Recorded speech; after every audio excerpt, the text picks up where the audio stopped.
Hello students, hello everyone. कैसे हैं आप सब लोग। तो उद्गम सीरीज के एक और लेक्चर के साथ हम फिर से हैं आपके पास। सो गाइज, हम डिस्कस कर रहे थे पर्टर्बेशन थ्योरी के बारे में। पर्टर्बेशन थ्योरी में हमने पिछले 2 लेक्चर्स में ये कवर किया है कि ओवरऑल पहले तो पर्टर्बेशन थ्योरी होती क्या है, फिर हम उसमें क्या क्या फॉर्मूले हैं, फिर उसके कुछ क्वेश्चंस हमने डिस्कस किए। उन क्वेश्चंस को, जो पार्टिकल इन अ बॉक्स के क्वेश्चन थे, उनको मैंने आपको बताया कि फर्स्ट ऑर्डर अगर एनर्जी करेक्शन आ जाए तो वो बहुत इजी तरीके से आप उसको सॉल्व कर सकते हो। तो इसी तरीके से हमने कुछ रास्ते निकाल लिए जिस तरीके से हम उसको सॉल्व कर पाए।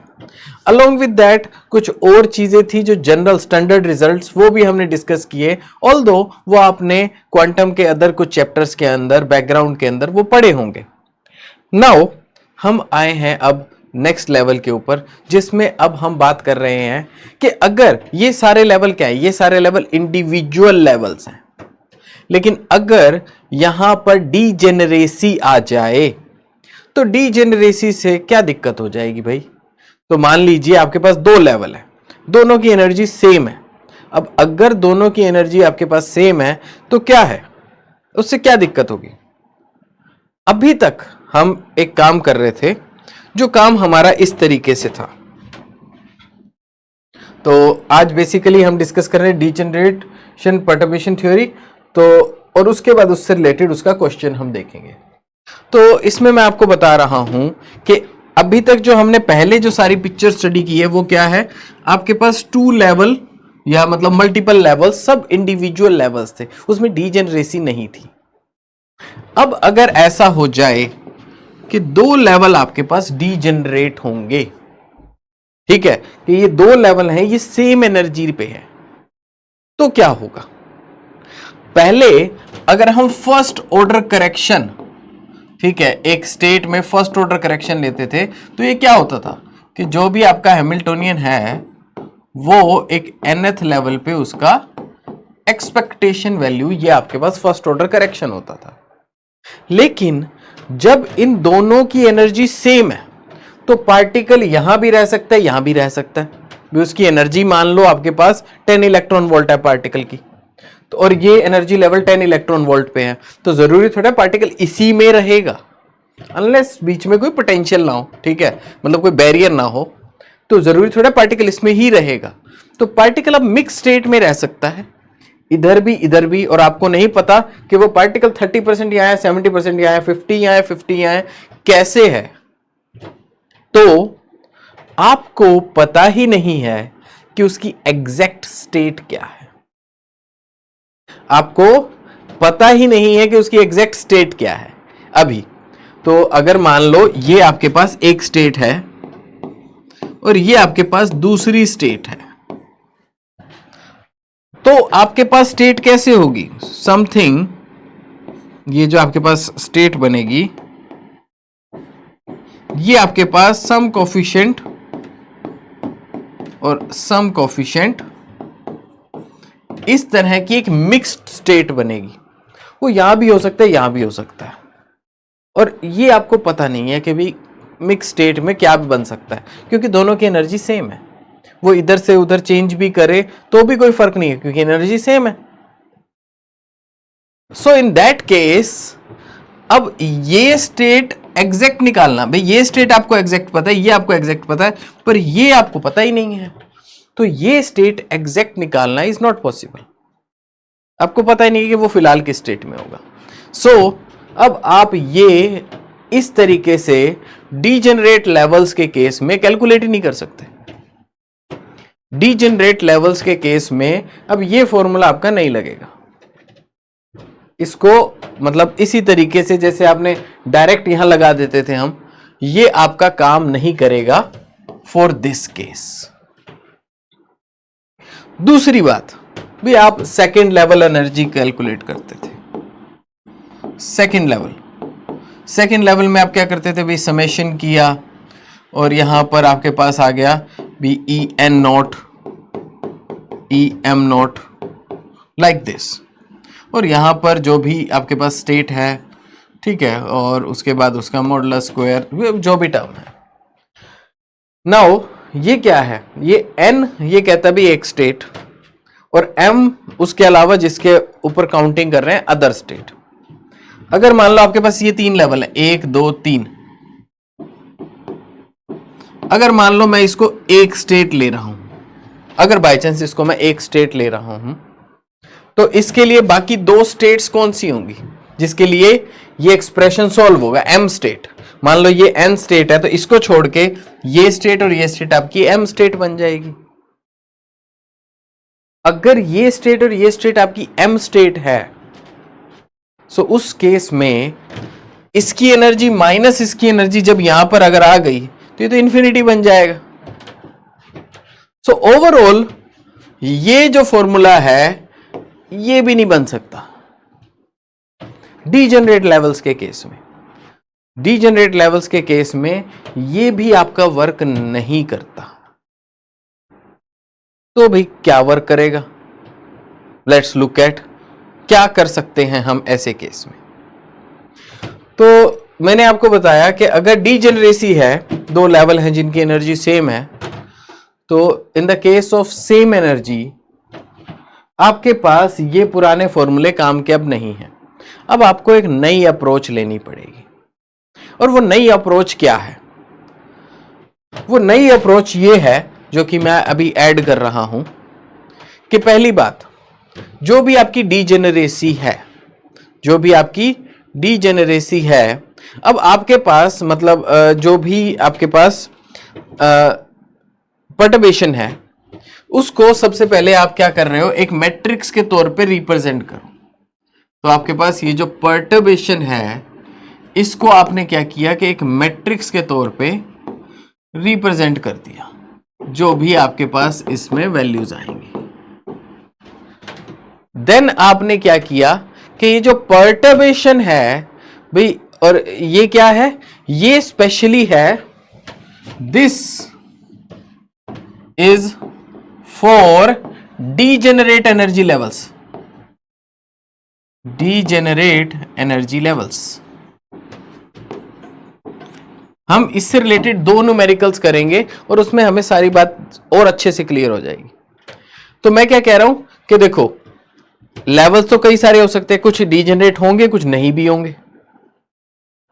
तो हमें इसमें नीचे रहना है कि पूरी की पूरी जो पर्टर्बेशन वाली मैट्रिक्स है, पूरी मैट्रिक्स को उठा के उसको यूज करो, नहीं। आप उसमें सिर्फ उतना पार्ट चूज करोगे जितना आपका जो आपकी डीजेनरेट लेवल्स हैं उनसे रिलेटेड है, ठीक है। लेकिन वो कैसे करेंगे वो भी हम बाद में देखते हैं, वो अभी हम देखते हैं कि वो कैसे उतनी मैट्रिक्स सिलेक्ट की जाएगी। तो मैंने आपको उससे पहले ही बताया कि फॉर डीजेनरेट एनर्जी लेवल्स ये आपके पास इतना बन गया। उसके बाद क्या होगा, नेक्स्ट स्टेप क्या हो जाएगा, इतना मान लो 2 लेवल है तो 2 क्रॉस 2 आपके पास जो पर्टर्बेशन का मैट्रिक्स है वो बन जाएगा। मान लो कोई मैट्रिक्स तो 3 क्रॉस 3 है, लेकिन उसमें क्या है आपके पास, जो हैमिल्टोनियन जो है, हैमिल्टोनियन 3 क्रॉस 3 है, पर्टर्बेशन भी 3 क्रॉस 3 है। लेकिन जो हैमिल्टोनियन है उसमें 3 एनर्जीज हैं, एक है 1, एक है 2, एक है 2। तो डीजेनरेसी किस में, 2 और 2 में है। तो हम 2 और 2 के कोरस्पॉन्डिंग जो पर्टर्बेशन का पार्ट है वो निकालेंगे, तो वो 2 क्रॉस 2 होगा। उसमें 3 क्रॉस 3 वाले में से 2 क्रॉस 2 निकाल लेंगे हम। अब वो कैसे निकालेंगे वो अभी बाद में डिस्कस करेंगे। तो हमारे पास अब क्या आ गया, उतनी मैट्रिक्स आ गई जो डीजेनरेट एनर्जी लेवल्स के लिए है, पर्टर्बेशन मैट्रिक्स। नाउ फिर हम क्या करेंगे, फिर हम इसके फाइंड आइगन वैल्यूज, तो हम इसकी आइगन वैल्यूज फाइंड आउट करेंगे। तो ये आपके पास h डैश, तो ये आपके पास बन जाएगा, ये जो आपके पास h डैश है माइनस लैम्डा आई हम लिखते थे, लेकिन यहां मैं लिखता हूं इसको E1 I, ठीक है। तो ये जो भी nth स्टेट है और ये आपके पास फर्स्ट ऑर्डर करेक्शन है, और इसका डिटर्मिनेंट ये हम करेंगे इक्वल टू 0 इस तरीके से। तो बस मैं लैम्डा जो लिखता था उसकी जगह EN1, ठीक है, जल्दी काम करने के लिए कि ये n और 1 ना लिखना पड़ रहा है, इसके लिए आप लैम्डा लिख सकते हो, कोई दिक्कत नहीं है। लेकिन इसका मतलब क्या है, ये आपका फर्स्ट ऑर्डर एनर्जी करेक्शन है जो आइगन वैल्यूज आपकी आ रही हैं थ्रू दिस मैट्रिक्स। सो अब तो आपके पास क्या होगा, ये जो भी मैट्रिक्स है इसमें डिटर्मिनेंट विल बी 0 और जो भी टर्म है minus first order correction minus ये टर्म आपके पास first order correction and so on, इस तरीके से सारे एलिमेंट इसमें भर जाएंगे जो भी है। ठीक है, तो फर्स्ट एलिमेंट तो सारे डायगोनल एलिमेंट से ये इस तरीके से माइनस होता जाएगा और डिटर्मिनेंट इक्वल टू 0 रखोगे, इससे आपको वैल्यूज मिल जाएंगी इसकी। तो मान लो 2 लेवल है तो 2 इसकी वैल्यू मिल गई। अब क्या चांस है, अब चांस ये है कि जो EN1 की वैल्यू है, ठीक है, इसकी वैल्यू क्या हो सकती है, इसकी वैल्यू 3 ऑप्शन हो सकती है।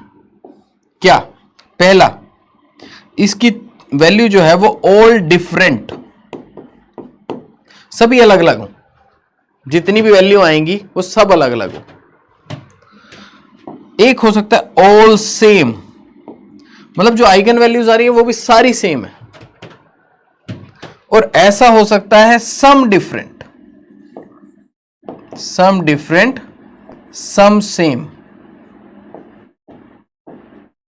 कुछ डिफरेंट हो कुछ सेम हो, ऐसा हो सकता है। तो ये 3 पॉसिबिलिटी यहां बनती है। तो इससे अब हम आगे देखते हैं क्या होगा। भी एक बात सोचो, अगर सारी वैल्यू डिफरेंट है तो इसकी 3 वैल्यू आ गई। पुराने वाले जो लेवल थे, पुराने वाले लेवल की तो एनर्जी सेम थी, 1 2 3 तीनों लेवल की एनर्जी सेम। अब तीनों में आप 3 अलग अलग वैल्यू ऐड करोगे, ठीक है, तो 3 अलग अलग वैल्यू ऐड करने से क्या होगा, 3 अलग अलग वैल्यू, ये कुछ वैल्यू पहुंच जाएगा, ये कुछ होगा, ये कुछ होगा, तो 3 अलग अलग वैल्यू आपकी बन जाएंगी। मतलब ये तीनों लेवल की अब डीजेनरेसी खत्म हो जाएगी। तो डीजेनरेसी विल बी लॉस्ट।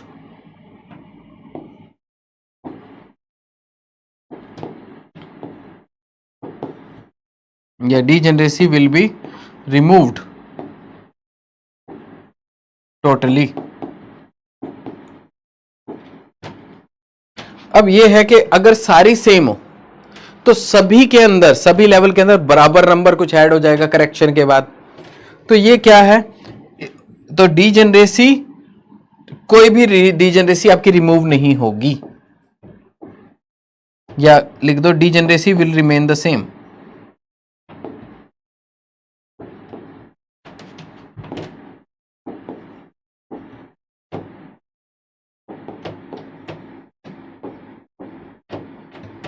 तो डीजेनरेसी आपकी सेम रहेगी। उसके बाद अगर कुछ डिफरेंट है और कुछ सेम है तो सेम वाले सेम रहेंगे, डिफरेंट वाले ऊपर नीचे हो जाएंगे। तो वो क्या है, degeneracy will be lost partially.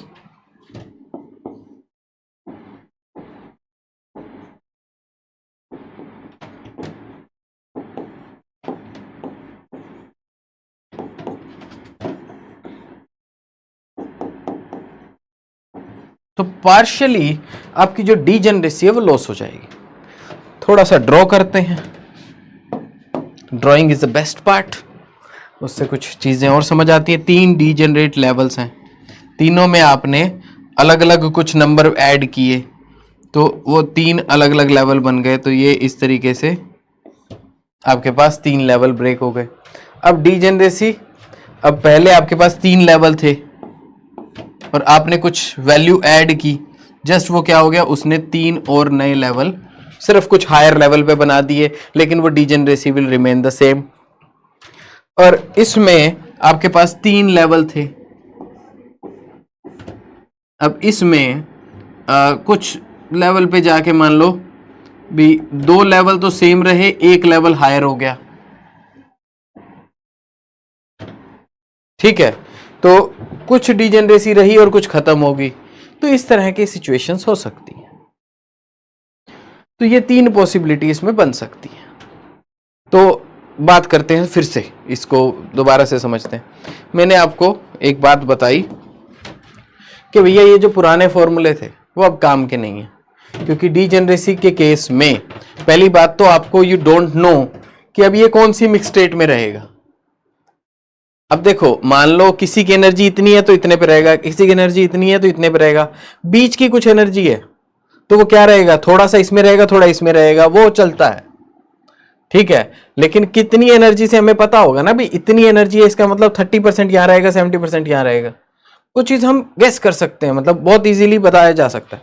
लेकिन जब दो लेवल सेम एनर्जी के हैं तो आपको पता ही नहीं है कि भाई वो यहां रहेगा कि यहां रहेगा, कितना यहां रहेगा, कितना वहां रहेगा, उसकी जो प्रोबेबिलिटी है, ठीक है, वो फ्लो किस टाइम किस तरफ है, प्रोबेबिलिटी करंट डेंसिटी जैसे हमने पढ़ा है ना, तो उसकी जो प्रोबेबिलिटी करंट डेंसिटी है वो कुछ टाइम में फ्लो के इधर हो जाएगी, उधर हो जाएगी, हमें पता ही नहीं भी अंदर क्या चल रहा है। सो टू नो दैट हम क्या करते हैं भी, हम कहते हैं भी अब ये फॉर्मूले काम नहीं आएंगे बेसिकली, अब हमें नई चीज चाहिए। अब हमारे पास ऑलरेडी क्या है, ऑलरेडी हमारे पास है एक है H नॉट और एक है H डैश, जो परटर्बेशन हमने क्रिएट किया है। अब ये H नोट क्या है भाई, इसको मान लो हम एक मैट्रिक्स के तौर पे लिखते हैं और इसको भी एक मैट्रिक्स के तौर पे लिखते हैं, तो ये आपके पास भाई एक है और ये दूसरा है। अब भी कौन कौन सी एनर्जी होंगी, वो इसकी आइगन वैल्यूज होंगी। भी कोई भी स्टेट जो है जब उसका हैमिल्टोनियन ऑपरेटर है, तो हैमिल्टोनियन आपको मैट्रिक्स गिवन है, तो वो स्टेट कौन कौन सी एनर्जी में एग्जिस्ट कर सकता है, कौन कौन सी स्टेट में एग्जिस्ट कर सकता है। पहली बात, कौन कौन सी एनर्जी में एग्जिस्ट कर सकता है, जो उसकी आइगन वैल्यूज हो। कौन कौन सी स्टेट में एग्जिस्ट कर सकता है, जब आप उसे ऑब्जर्व करोगे तो वो किस में चला जाएगा, अपनी किसी आइगन स्टेट में चला जाएगा, तो वो जो इसके आइगन वेक्टर्स होंगे वो आपकी आइगन स्टेट है। तो आइगन वैल्यू पॉसिबल एनर्जीज हैं और आइगन स्टेट वो कौन सी स्टेट में गया, वो आपका आइगन वेक्टर है एक हिसाब से। तो इन दिस वे हम देख सकते हैं कि भाई ये ऐसे काम कर रहा है। अब इसमें हमें वो पिक करना है कि कौन से दो लेवल ऐसे हैं, तीन लेवल ऐसे हैं जो सेम एनर्जी के ऊपर है। अब मान लो ये जो है वो 3x3 है, 3x3 में आपके पास एक वैल्यू आ गई 1, एक 2, एक 2, तीन एनर्जी की वैल्यूज हैं। तो इसका मतलब क्या है कि 1 वाला सिंगल लेवल है, 2 वाले दो लेवल है। अब अगर 2 वाले दो लेवल हैं तो ये दोनों डीजेनरेट हुए। अब डीजेनरेट लेवल के लिए फिर ये पूरा H डैश हमने नहीं लेना है, यहां पर H डैश ये मैं इसको कह देता हूं भी मॉडिफाइड है, ठीक है, मॉडिफाइड है। किसके लिए, सिर्फ डीजेनरेट लेवल्स के लिए जो होगा। वो कैसे फाइंड आउट करेंगे वो अभी देखेंगे, ठीक है, लेकिन ये वो है सिर्फ। तो इसकी जो आइगन वैल्यूज होंगी वो डीजेनरेट लेवल्स के अंदर करेक्शन फैक्टर होंगी। अब आइगन वैल्यूज जो है वो सारी सेम तो होंगी नहीं, कुछ अलग भी हो सकती हैं, सेम भी हो सकती हैं, कभी कुछ सेम कुछ अलग हो सकती हैं। तो वो तीन केसेस क्या होंगे कि अगर हम इतनी एनर्जी का करेक्शन करेंगे सभी स्टेट के अंदर, तो अगर सारे डिफरेंट है तो सारे लेवल अलग अलग हो जाएंगे, डीजेनरेसी टोटली खत्म हो जाएगी। डीजेनरेसी सेम रहेगी अगर सारे सेम है तो, या पार्शियली आधा अधूरा काम होगा। तो ये हमारे पास केस रहता है। नाउ एक क्वेश्चन है हमारे पास जो गेट 2020 के एग्जाम में आया हुआ है, and let's look at it कि ये हम इसको कैसे कर सकते हैं, ठीक है। तो ये मैं आपको बता रहा हूं कि गेट 2020 के एग्जाम में ये क्वेश्चन आया हुआ है। अब इसमें है क्या, आपको दिया हुआ है, मतलब in short I am writing it statement कि आपके पास जी एक हैमिल्टोनियन है और एक H डैश है, तो ये आपको प्रोवाइडेड है। What is this, this is very simple, E000 E0 and 00E plus ये आपके पास है 0K0 K0K 0K0 like this. So guys ये आपको दिया हुआ है और फिर कहा हुआ है if the maximum energy eigen value is 3 electron volt corresponding to if the maximum energy eigen value is 3 electron volt corresponding to the level at 2 electron volt, then what is the value of K?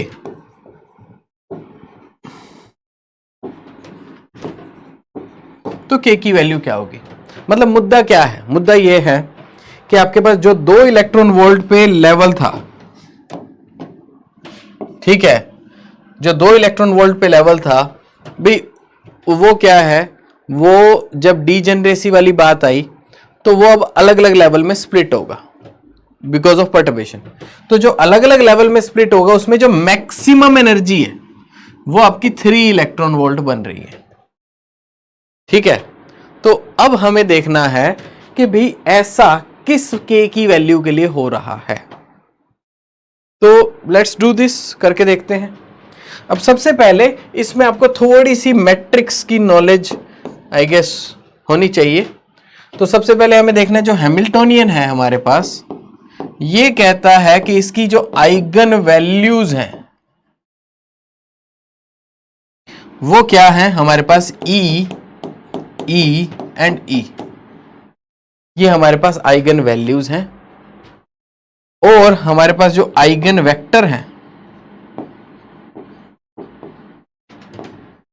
वो क्या है, वो है हमारे पास 1 0 0। तो जो पहला है, मतलब वो आप चाहो तो कैलकुलेट भी करके देख सकते हो, अगर ना पता चले कोई मिक्स सी मैट्रिक्स हो तो कैलकुलेट करने पड़ेंगे आइगन वेक्टर। अदरवाइज जब ऐसी स्टेट हो तो आपको सीधा पता है ये आइगन वेक्टर होते हैं 0 1 0 और 0 0 1, ये 3 आपके आइगन वेक्टर्स हैं, ठीक है। तो ये 3 आइगन वैल्यूज हैं क्योंकि ये डायगोनल मैट्रिक्स है, डायगोनल मैट्रिक्स में डायगोनल एलिमेंट्स ही आइगन वैल्यूज होते हैं और ये आपके आइगन वेक्टर्स हैं। तो आपकी जो डीजेनरेसी है, आप कह सकते हो ये 3 फोल्ड डीजेनरेट है,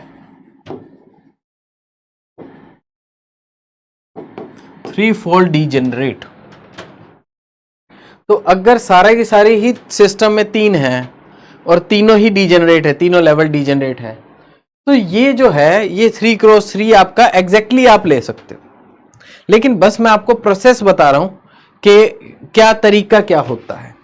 आप कंसीडर करो इसको जी, ये है स्टेट 1, ये है स्टेट 2 और ये है स्टेट 3।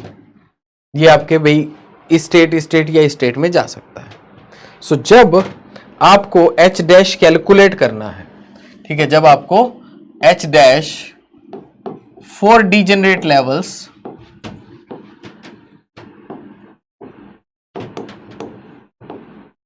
ये आपको कैलकुलेट करना है जब, तो आपके पास क्या सिचुएशन आ जाती है। तो आप क्या करते हो, एक मैट्रिक्स क्रिएट करते हो। वो आपके पास होता है कि जो भी इसके आइगन वेक्टर्स हैं, कौन कौन से आइगन वेक्टर जिनके लिए डीजेनरेसी है, ठीक है। तो ये तो ठीक है, ये तीनों डीजेनरेट है तो इनको हमने 1 2 3 ये नाम दिया है। तो जो आपके पास फर्स्ट वेक्टर है H डैश फर्स्ट वेक्टर है, उसके बाद यहां पर आपका 1 1 एलिमेंट होता है, यहां पर आपका 1 2 एलिमेंट होता है, 2 एंड सो ऑन, इस तरीके से करते जाओ। यहां पर आपका nth एलिमेंट आ जाएगा, यहां पर आपका इस डायगोनल में यहां आपका सेकंड एलिमेंट आ जाएगा एंड सो ऑन, ये चलता रहेगा। और इसी तरीके से यहां पर जो बनेगा ये 1 2 है, ये 2 1 होगा। तो इस तरीके से आप सारे एलिमेंट्स जो हैं, ठीक है, इसको थोड़ा इधर लिखना चाहिए था मुझे, लेकिन आप वो इसको एडजस्ट कर सकते हो, आई गेस ऐसी दिक्कत वाली बात नहीं है। तो इस तरीके से आपकी एक मैट्रिक्स बन जाएगी, जो कि ये अब नई मैट्रिक्स होगी क्योंकि अब 3 ही आइगन आपके पास स्टेट है, ठीक है। और तीनों डीजेनरेट है, और जो आपके पास परटर्बेशन है वो भी तीनों से रिलेटेड है, तो उस केस में आंसर सेम आएगा। तो वैसे मैं आपको बता देता हूं, ये मान लो आपको कैलकुलेट करना है 1H-1, तो ये कैसे कैलकुलेट होगा। 1 हमारे पास वेक्टर क्या है, 1 हमारे पास वेक्टर है 1 0 0। ये मैट्रिक्स क्या है हमारे पास, ये हमारे पास है 0 K 0 K 0 K 0 K 0, और ये हमारे पास क्या है 1 0 0। सॉल्व करो इसको, ऑटोमेटिकली आंसर 0 आएगा, क्योंकि पहला एलिमेंट ये 0 है। करके देख लो। इसी तरीके से जब आप नेक्स्ट लोगे 1 2, तो ये तो 1 ही है, 2 क्या होगा 0 1 0, ये करोगे आंसर K आएगा। करके देख लो। तो ऐसे करके यही मैट्रिक्स वापस बन जाएगी, तो कोई दिक्कत वाली बात नहीं है इस केस में। अब ये मैट्रिक्स आपके पास बन गई, तो इसकी आइगन वैल्यूज आपको निकालनी है। नाउ आइगन वैल्यूज, तो 0 माइनस लैम्डा लिख रहा हूं मैं, वो EN1 वो बारी बारी लिखना पड़ेगा, तो just to save some hard work, so K minus lambda, और ये K और 0K minus lambda equal to 0। तो इसको गाइज आप सॉल्व करेंगे, एंड द आइगन वैल्यूज जो हमें यहां पर मिलती हैं those are so these eigen values are आपके पास 0 एंड प्लस माइनस √2K। तो इसको जब हम सॉल्व करते हैं तो लैम्डा की वैल्यू आती है 0 एंड प्लस माइनस √2K, ये आपके पास वैल्यू आती है। सो ये क्या है, ये वैल्यूज क्या है, ये करेक्शन की वैल्यूज है, कि आपके पास जो पहले 3 लेवल E पर थे, अब उसमें एक लेवल तो रहेगा E पर ही, क्योंकि E प्लस 0 होगा। एक लेवल आपका चला जाएगा E प्लस √2K पे, और एक लेवल चला जाएगा E माइनस √2K पे। तो अब वो क्या कह रहा है कि जो 2 इलेक्ट्रॉन वोल्ट के कोरस्पॉन्डिंग था, 2 इलेक्ट्रॉन वोल्ट के जो कोरस्पॉन्डिंग था, वो अब हाईएस्ट एनर्जी 3 इलेक्ट्रॉन वोल्ट बन चुका है। तो आपको ये पता है कि E जो कि 2 इलेक्ट्रॉन वोल्ट है plus √2K is equal to 3 electron volt.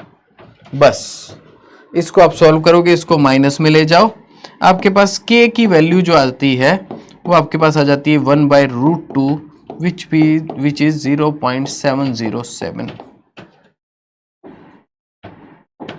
That's it. कितना इजी क्वेश्चन था, उससे मतलब पीछे जो पर्टर्बेशन के हमने बाकी क्वेश्चन किए थे उससे भी कहीं ज्यादा इजी क्वेश्चन ही आपके पास था। ठीक है, तो ओवरऑल हमने किया क्या, दोबारा से एक बार देखते हैं कि हमारे पास मैट्रिक्स फॉर्म में ये गिवन है, एंड जब ये हमारे पास मैट्रिक्स फॉर्म में गिवन है तो मैक्सिमम एनर्जी की जो आइगन वैल्यू है वो 3 इलेक्ट्रॉन वोल्ट है, corresponding to the level 2 electron volt. 2 electron volt के कोरस्पॉन्डिंग जो लेवल था, अब वो बढ़ के 3 इलेक्ट्रॉन वोल्ट हो गया, जो कि मैक्सिमम एनर्जी बन रही है डीजेनरेसी हटने के बाद। उसके बाद अब क्या है भी, ये आपके पास आ गया। फिर पहला काम हमारे पास क्या है, पहला काम हमारे पास है भी पहले देखें डीजेनरेसी है कितने फोल्ड। तो डीजेनरेसी देखने के लिए हमने इसकी आइगन वैल्यू निकाली, जो कि ये आ गई, तीनों सेम थी, तो इसका मतलब 3 फोल्ड डीजेनरेसी है। तो जितने लेवल है सारे डीजेनरेट है।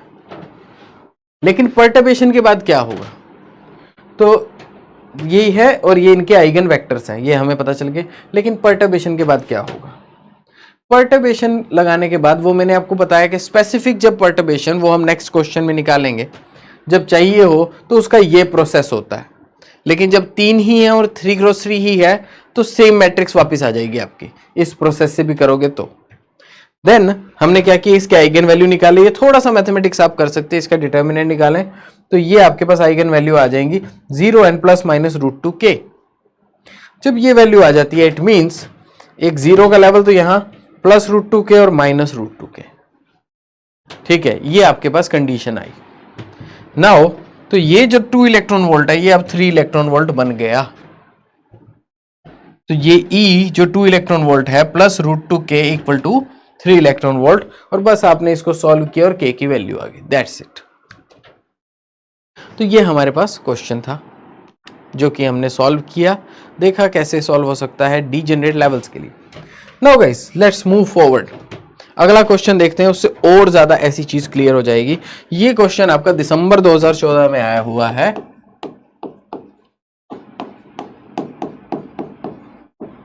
ठीक है। और ये क्वेश्चन क्या कहता है, ये भी मतलब सिमिलर काइंड ऑफ क्वेश्चन है। ये क्या कह रहा है कि भाई H0 जो है वो आपका 1 2 2, ये आपके पास हैमिल्टोनियन की मैट्रिक्स है।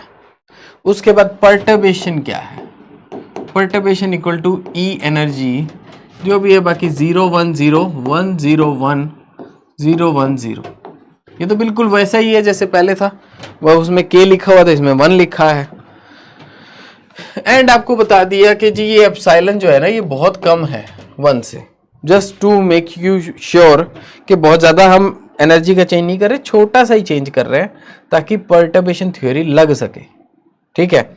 बड़े चेंज में पर्टर्बेशन थ्योरी नहीं लगती, ये स्मॉल केसेस में अप्रोक्सीमेशन टाइप से आप उस तक पहुंच सकते हो। नाउ तो ये आपके पास आ गया कि भी लाइक दिस। अब भी हमें देखना है कि the resulting shift in energy eigen values E0 two is, अभी पूछ रहा है द रिजल्टिंग में पर्टर्बेशन की वजह से the resulting shift in energy eigen value to energy eigen value E equal to 2 is, भी बताओ ये जो 2 वाली एनर्जी है इसमें क्या शिफ्ट होगा, ये पूछा गया। तो हमारा वही से फिर से वही प्रोसेस, पहला काम इसकी आइगन वैल्यू निकालो, H0 आइगन वैल्यूज, ये आपके पास है 1 2 एंड 2, ये आपके पास 3 आइगन वैल्यूज हैं। भैया इसमें अब 2 लेवल डीजेनरेट है, ये नहीं है, तो ये 2 फोल्ड डीजेनरेट है,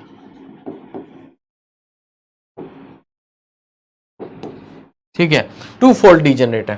तो ऊपर से अब जो आप इसकी स्ट्रक्चर देख रहे हो उसके हिसाब से इसके आइगन वेक्टर क्या होंगे, आइगन वेक्टर आपके पास होंगे भी 1 0 0 0 1 0 एंड 0 0 1 लाइक दिस। अब हमें कौन से चाहिए, हमें तो ये 2 चाहिए बस, इसको नाम दे दिया 1, इसको नाम दे दिया 2, नाम कुछ भी रखो, ठीक है, लेकिन वहां पर सिर्फ आपका जो 1 1 एलिमेंट है तो पहले तो आप उसको 1 1 में सॉल्व कर देते हो। अगर आप इसका नाम 1 रख दो, इसको 2 और इसको 3, तो वहां पर बस वही नामकरण में थोड़ा फर्क हो जाएगा, बाकी भावनाएं आपको समझ आनी चाहिए कि जो इसके लिए जो एलिमेंट होगा वो इस वेक्टर, ये इस आइगन वेक्टर और इस आइगन वेक्टर से बनी हुई जो 2 क्रॉस 2 मैट्रिक्स होगी वो होगा, ठीक है। भले इसका नाम 2 रखो, 3 रखो, ए और बी रख दो, जैसे मर्जी नाम रखो, नाम से मतलब नहीं है, ठीक है। तो अब इसके केस में भी ये आपके पास आ गया, ये आपने नाम रख दिया। अब हम देख लेते हैं कि हमारे पास H डैश मॉडिफाइड जो है डीजेनरेट एनर्जी लेवल्स के लिए क्या बनेगी, तो वो आपके पास आ जाएगा कि बना देते हैं मैट्रिक्स इसकी, तो लेवल 1 H डैश 1 और ये आपके पास आ गया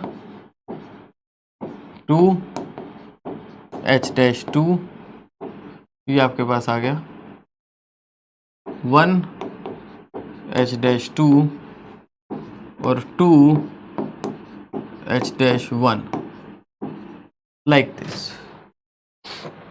तो अब इसको सॉल्व करके देखते हैं क्या आएगा। पहला एलिमेंट देखो, तो पहले एलिमेंट के लिए एक एलिमेंट मैं सॉल्व करूंगा, बाकी आप लोग समझ जाइएगा।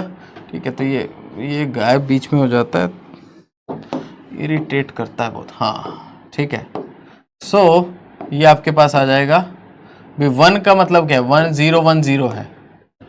ठीक है, एच डैश क्या है, 0 1 0 1 0 1 0 1 0। ठीक है, और ये क्या है, 0 1 0। इसको साथ में ये ई एनर्जी भी मल्टीप्लाई में है, तो वो हम साइड में ले जाते हैं, इसके अंदर है। तो ये आपको क्या वैल्यू देगा, ये आपको 0 वैल्यू दे रहा है। ठीक है, इस तरीके से सारे एलिमेंट कैलकुलेट करोगे तो ये आपके पास मैट्रिक्स बन जाएगी 0 1 1 0। ये मैट्रिक्स आपके पास बनेगी, जो कि देखो कोरस्पॉन्डिंग टू क्या है, यहाँ पे 1 था, यहाँ 2 था, 2 था, तो ये जो 2 2 वाला ये वाला एलिमेंट है, ये वाला पूरा पीस आपका आ जाएगा। ठीक है, लेकिन ऐसे केस में सॉल्व करके देख लेना, क्योंकि मान लो उसकी आइगन वैल्यू ऐसी हो 2 1 2, तो क्या करोगे, तो वहां पे काम खराब ना हो जाए। ठीक है, सो उसमें से भी निकालने के तरीके होते हैं, बट इतने ज्यादा स्मार्ट बनने की जरूरत नहीं है कि गलती हो जाए। हाँ जी, तो लेकिन ऐसे किसी भी केस में है कि जब आपके पास वैसे वो 3 था, लेकिन अभी आपको 2 की जरूरत है, उसमें से डीजेनरेट लेवल्स कम है, उसमें प्रॉपर तरीके से कैलकुलेट कर लो। 2 ही मिनट लगते हैं, 2 मिनट भी नहीं लगते, ये तो यही कैलकुलेशन है हल्की फुल्की। ठीक है, 1 मिनट लगेगा और सारा काम हो जाएगा। नाउ ये आपके पास मैट्रिक्स आ गई, इसकी आप आइगन वैल्यू निकाल लेते हैं। आइगन वैल्यू क्या आएंगी, -λ -λ 1 1। ठीक है, तो ये आपके पास है, और इसके साथ ये ई भी मल्टीप्लाई में है। ठीक है, तो वो तो हम क्या कर सकते हैं, हमें प्रॉपर्टी पता है कि अगर इसकी आइगन वैल्यू हमने निकाल दी विदाउट ई, तो बाद में उससे ई मल्टीप्लाई कर देंगे। तो ये आपके पास इसका डिटर्मिनेंट इज इक्वल टू 0, ये हमें सॉल्व करना है। और इसका डिटर्मिनेंट इक्वल टू 0 सॉल्व करते हैं तो ये लैम्डा आ जाता है +-1, जिससे हमें ये पता चल गया कि जो एनर्जी का करेक्शन हम कर रहे हैं फर्स्ट ऑर्डर का, that is ± this E energy, क्योंकि ये तो विदाउट ई किया है ना हमने सॉल्व। ठीक है, तो अगर आप ई से साथ में मल्टीप्लाइड रखोगे तो ये मैट्रिक्स के अंदर क्या होता है, ये ई हर एलिमेंट से मल्टीप्लाइड होता है। डिटर्मिनेंट में क्या होता है, वो किसी एक रो या कॉलम से मल्टीप्लाइड होता है, तो ये फर्क होता है बीच में। ठीक है, तो ये आपके पास, और साथ में ये प्रॉपर्टी होती है कि अगर आपने एक मैट्रिक्स है ए, उसके साथ कुछ मल्टीप्लाई में है के, तो अगर आप इकट्ठा मैट्रिक्स का आइगन वैल्यू लोगे और अगर आप विदाउट के आइगन वैल्यू लोगे, उसके साथ बाद में के मल्टीप्लाई कर दोगे, तो वो इक्वल हो जाएंगे। ठीक है, तो इस तरीके से भी जो एनर्जी लेवल 2 था उसके अंदर क्या फर्क आ रहा था, उसके अंदर भी ± ई का, मतलब जो 2 के ऊपर 2 लेवल थे। ठीक है, ये दो एनर्जी के जो 2 लेवल थे, अब ये स्प्लिट कर जाएंगे, एक आ जाएगा 2 + ई और एक आ जाएगा 2 - ई। ये काम हो रहा है, और ये आपका आंसर है कि भी 2 में क्या फर्क पड़ेगा ± ई का, ये मैंने उसको ड्रॉ करके दिखा दिया। फाइन, तो इसमें हमने 2 केस देखे। पहले केस में जितनी डीजेनरेसी थी उतना ही परटर्बेशन, पूरी मैट्रिक्स कवर हो रही थी, तो कुछ भी नहीं करना था एक्स्ट्रा। लेकिन दूसरे केस में हमने क्या देखा, उसमें भी आपके पास 3x3 तो है, लेकिन उसमें जो एनर्जी लेवल्स हैं वो 1 2 2 है। मतलब ये किस तरीके के एनर्जी लेवल्स हैं कि भी ये 1 है और ये 2 2 के ऊपर 2 लेवल्स हैं। अब बाद में जब परटर्बेशन कोज करेंगे तो इसमें जो डिफरेंस आएंगे वो पुरानी सारी थ्योरी से आएंगे जो हमने पहले 2 लेक्चर में किया है। तो इसमें जो भी डिफरेंस आएगा, मान लो कुछ बढ़ गया, कुछ घट गया, कुछ भी हो गया, लेकिन इसमें क्या डिफरेंस आएगा, ये एक ऊपर और एक नीचे स्प्लिट कर जाएंगे। कुछ याद आ रहा है? कुछ डीजेनरेट एनर्जी लेवल्स होते हैं, जब उनको मैग्नेटिक फील्ड में रखते हैं या इलेक्ट्रिक फील्ड में रखते हैं तो जीमन इफेक्ट या स्टार्क इफेक्ट होता है, उसके बाद वो लाइन स्प्लिट हो जाती हैं। ठीक है, मतलब जो एक सिंगल लाइन आनी चाहिए थी वो स्पेक्ट्रल लाइन मल्टीपल लाइंस में चेंज हो जाती हैं। ये वही सारा फिनोमिना का बैकग्राउंड है। ठीक है, तो आप उससे कनेक्ट कर सकते हो बिल्कुल। सो गाइज, तो उसमें हमने स्पेसिफिक मैट्रिक्स बनाई जो 2x2 के लिए काम की हो, और 2x2 के लिए जो हमने काम की मैट्रिक्स बनाई, फिर उसकी आइगन वैल्यूज निकाली। और ये आइगन वैल्यूज क्या है, जो पर्टर्बेशन मैट्रिक्स की आइगन वैल्यूज हैं वो आपकी ऐड होंगी to the degenerate levels of जो मेन हैमिल्टोनियन की आइगन वैल्यूज हैं उनमें। That's it. तो बस ये आपका फिर आंसर आ जाता है। ये भी नेट का आपका क्वेश्चन है। एंड गाइज, आई होप आपको ये टॉपिक भी समझ आया होगा। इससे रिलेटेड देखिए, जो समझने लायक चीज है that is just this one. बाकी अपनी नॉलेज को एक्सटेंड करके और कुछ प्रीवियस ईयर के और ज्यादा स्पेक्ट्रम कवर करके आप इस टॉपिक को अपने श्योर वाले खाते में रख सकते हो कि आप इसमें से मार्क्स पक्का ले पाओ। तो ये सारे टॉपिक ऐसे हैं कि जिनमें अगर आप जितना मैंने आपको पढ़ाया है इतनी ही नॉलेज से रखो, और प्लस अगर आप जो प्रीवियस ईयर के क्वेश्चंस हैं वो और देख लो, तो ये ऐसे टॉपिक हैं कि आपको इसमें श्योर शॉर्ट मार्क्स का काम हो जाएगा। ठीक है, बहुत हद तक आप इसको सीख जाओगे। सो बेटर इज कि हम ऐसी ही अप्रोच अपनाएं रेदर देन, मतलब अगर आप आराम से पढ़ने का आपको पूरा वक्त हो तो यस उसकी डिटेलिंग में जाओ, लेकिन जब आपको कॉम्पिटिटिव पॉइंट ऑफ व्यू से आप देख रहे हो तो आपको उसके एक्सप्रेशन और प्रूफ के अंदर ज्यादा नहीं जाना चाहिए। आप मेन चीज ध्यान दो कि उसका जो फॉर्मूला बन रहा है या जो एक्सप्रेशन, लगभग आपको आइडिया होना चाहिए कि अच्छा लगभग ऐसा हुआ, बीच में क्या मैथमेटिक्स इधर उधर करके कि भी इसको स्क्वायर करके इसमें पुट करेंगे फिर ये आएगा।